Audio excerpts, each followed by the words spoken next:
Jadi begini, Sultan Abdul Qahir yang pertama memiliki seorang putra namanya Pangeran Datuk Sulaiman. Ketika Sultan Abdul Qahir yang pertama menikah dengan adik dari Sultan Alauddin dari kerajaan Goatallo di Makassar,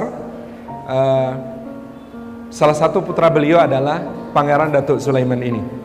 Nah, Pangeran Datuk Sulaiman ini dikirim oleh ayahandanya untuk belajar Islam lebih dalam. Karena ketika itu Kesultanan Bima baru saja masuk Islam pada tahun 1610. Jadi dibutuhkan banyak ulama, maka salah satunya yang diutus untuk belajar adalah putra beliau, yaitu Pangeran Datuk Sulaiman. Beliau belajar ke Surabaya. Di Ampel Denta ada pesantren peninggalan Sunan Ampel yang wafat 100 tahun sebelumnya.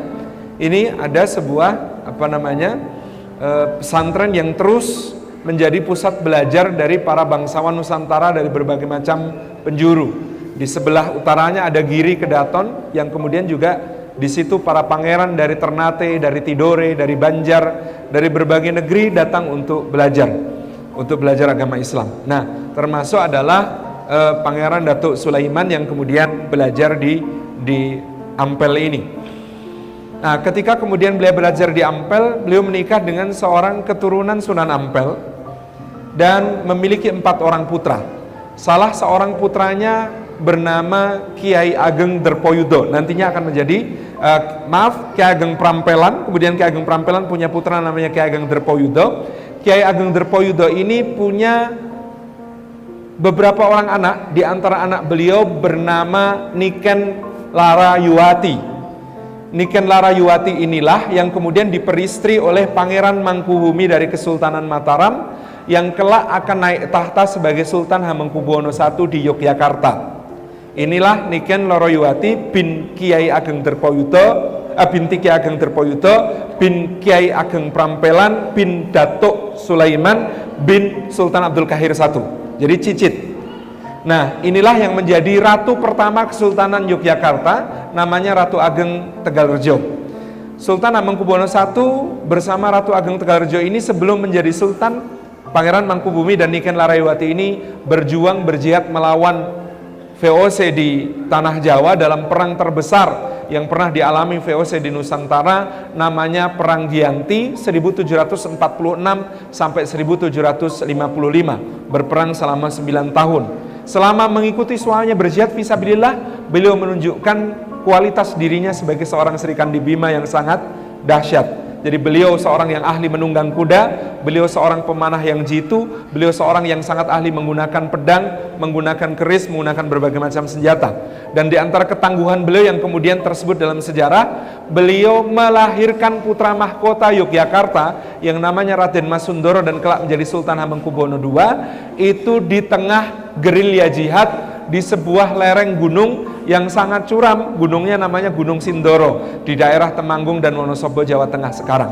Jadi itu pangeran mahkota ini dilahirkan di tengah hutan di lereng Gunung Sindoro ketika ibundanya yaitu Niken Larayuwati alias Ratu Ageng Tegalrejo ini sedang berada dalam jihad bersama suaminya. Mendampingi suaminya memerintah dari 1755 sampai 1792 ketika suaminya wafat pada tahun 1785. Jadi tadi kita sudah sebutkan Raden Mas Sundoro, putra beliau menjadi Sultan Hamengkubuwono II, punya putra namanya Raden Mas Surojo yang nanti akan menjadi Sultan Hamengkubuwono III. Nah, Raden Mas Surojo ini pada tahun 1785 mendapatkan seorang putra, diberi nama oleh kakek buyutnya ini yaitu Sultan Hamengkubuwono I sebagai Raden Mas Mustohar, Bendoro Raden Mas Mustohar. Mustohar ini ketika khitan ganti nama menjadi Ontowiryo, ketika menikah ganti nama menjadi Diponegoro. Jadi Diponegoro ini adalah cicit dari Ratu Ageng Tegalrejo yang adalah cicit dari Sultan Abdul Qahir I. Gitu ya, hubungannya demikian. Jadi kalau ditanyakan, Diponegoro ini bukan milik Jawa, bukan milik Yogyakarta. Diponegoro milik seluruh Nusantara. Karena apa? Dari pihak neneknya Ratu Kedaton orang Madura, ibunya Raden Ayu Mangkorowati orang dari Madiun, daerah sekitar Madiun Magetan. Sementara tadi nenek buyutnya Ratu Ageng Tegalrejo keturunan Bima. Yang keturunan Bima pun dari Sultan Abdul Qahir I yang asli Bima, dengan istri adalah adik Sultan Alauddin dari Gorontalo yang orang Makassar. Jadi memang beliau ini milik seluruh Nusantara, gitu ya. Pangeran Diponegoro ini milik seluruh Nusantara. Ini yang saya sebutkan tadi. Pada tahun 1785 ketika bayi ini lahir, Sultan Hamengkubuwono I mengungkapkan firasatnya. Kata beliau, istriku, bayi yang lahir ini kelak akan memberikan kerusakan kepada Belanda lebih besar daripada yang aku lakukan selama 9 tahun berperang. Maka kemudian beliau berwasiat kepada istrinya, jaga anak ini baik-baik. Maka begitu kemudian Raden Ayu Mangkorowati, ibu Diponegoro ini selesai menyusui, bayi ini diambil alih oleh Ratu Ageng Tegalrejo, dididik di sebuah tempat di luar Keraton Yogyakarta yang disebut sebagai Puri Tegalrejo. Dididik di situ sampai dewasa, sampai akhirnya menjadi seorang pemimpin jihad yang sangat dihormati, yang memberi kerugian kepada Belanda, subhanallah, 20 juta gulden kas Belanda habis. 20 juta gulden itu berlipat-lipat kali APBN Indonesia sekarang kalau dinilai dengan uang. Dan itu kemudian di negeri Belanda berakibat apa, Bapak Ibu yang dirahmati Allah? Karena negeri Belanda bangkrut gara-gara perang Diponegoro, Belgia itu merdeka. Jadi Belgia itu berhutang pada Pangeran Diponegoro. Kalau kemudian Pangeran Diponegoro tidak mengobarkan perang di Nusantara, Belgia itu masih jajahan Belanda sampai sekarang.